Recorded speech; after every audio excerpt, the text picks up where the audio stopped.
been going about this all wrong my entire life. And I think it has a lot to do with this immigrant scarcity mindset that my parents have brought me up with. I'm not criticizing that, because it is really important to be sensible with your money and not spend money on dumb shit. But here's the thing. It's a standing joke in my family that if you have two pairs of shoes, one really nice pair and one really crappy pair, you use the really nice pair when you go to Yumcha and when you go walking around the shopping mall, and you use the crappy shoes when you're doing hiking, running, exercise and that sort of stuff, because in a way you can understand the mentality that you want your good shoes to last. You don't want them to get all worn out or dirty, muddy, wet and all this kind of stuff. And because the other shoes are cheap, you might as well just use them, because if they wear out or if they get all dirty, you just chuck them out. But this is completely the opposite of what actually makes sense for your body, because for me as a healthcare worker, I know that there are people in much even worse situations than me, particularly nurses, who spend 10, 12, 14 hours every day on their feet. And we all know that your feet bears the entire weight of your body. And if you don't look after your feet, not only do you have problems with your feet, you also end up having problems with your knees, your hips, your back, and generally you just feel sore all over at the end of the shift. And a lot of nurses that I've spoken to have sworn that the shoes make a huge difference. However, if you go back to the scarcity mentality that I was saying earlier, why would you spend a lot of money on a pair of work shoes where you're going to wear them out quickly, and who knows what sort of bodily fluids you're going to get exposed to in the hospital? And it won't take long for your expensive pair of shoes to get dirty, so you might as well save them for going out and doing stuff, and you might as well just buy a cheap pair and take them to work, because it just feels like there's less damage, if you know what I mean, if you ruin a cheap pair of shoes. Exhibit A. For all of last year, I wore a pair of Nikes, which were about $70 or $80, so cheap. They were reasonably comfortable, certainly not as comfortable as the Hoka Bondi 8s I've got on now, but comfortable enough. They still look like in pristine condition. However, I'm pretty sure that the midsole was worn out. The reason they look pristine is because I haven't been anywhere with them. I just wear them to work inside a hospital building.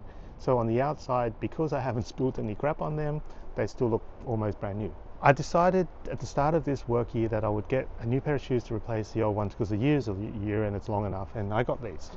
Now, no criticism on Nike, because Nike do make very nice shoes, but like with most brands, there's a kind of a different structure of the shoes depending on the level or the cost of them.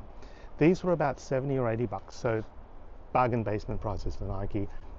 These are not the $250, $300 Air Jordans or Nike Airs or anything like that. And as soon as I put these shoes on, when I started work on the first day back this year, my feet were immediately sore. It feels like there's hardly any cushioning. They're uncomfortable. They're not great.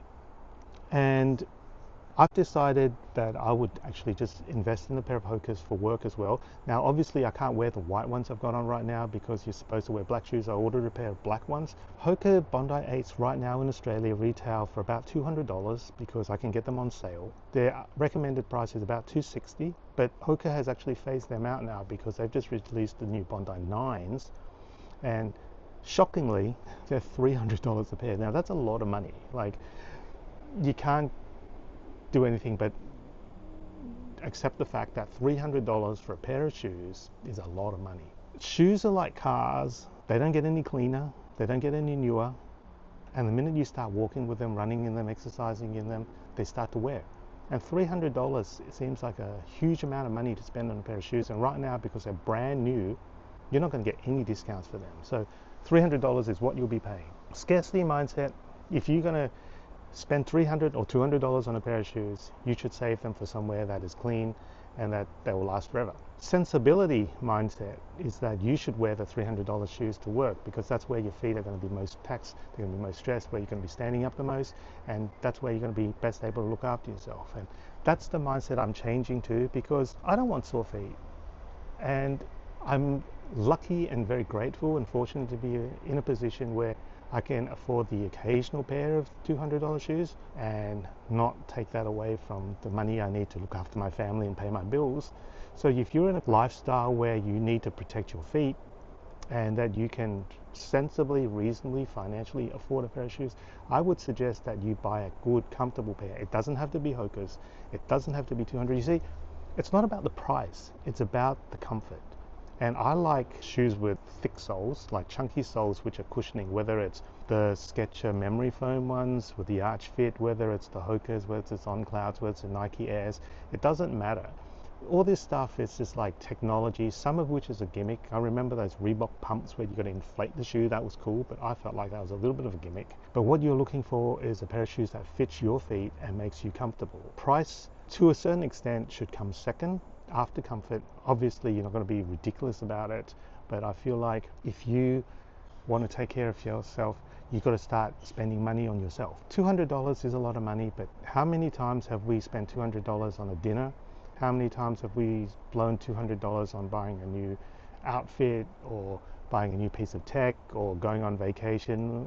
And you know, $200 won't even get you and your family for a day out in the zoo. So it's all about perspective, and I really think that getting a good pair of shoes is actually more beneficial than the $200.